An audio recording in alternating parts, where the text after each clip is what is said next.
Facebook জুড়ে নিলয় আলমগীরকে বয়কটের ডাক।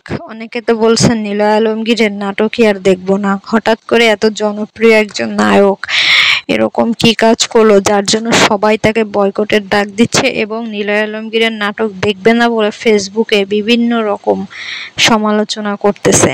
আসল ঘটনা হচ্ছে ডাকু নামক একটি নাটক সম্প্রতি মুক্তি পায়, যেখানে হচ্ছে হিমি এবং নিলয় আলমগীর দুইজন ভাই বোনের চরিত্রে অভিনয় করে, যেটা তার ভক্তরা একদমই মেনে নিতে পারছে না যে এতদিনের একটা হিট জুটি যারা এত সুন্দর সুন্দর জুটি বেঁধে নাটক করলো তাদেরকে কেন ভাই বোনের চরিত্রে দেওয়া হলো। এই জিনিসটা আসলে কারোর চোখেই ভালো লাগে না এবং পরিচালকের কাছে অনেকেই জবাবদিহিতা চাচ্ছে যে কেন পরিচালক এরকম একটা নাটক দিল যেখানে নায়ক নায়িকাকে তারা ভাই বোন বানিয়ে দিল। এতে করে সবাই মনে করতেছে যে নিলয় আলমগীরের ইমেজ নষ্ট হয়েছে এবং তার গ্রহণযোগ্যতা কমে গেছে।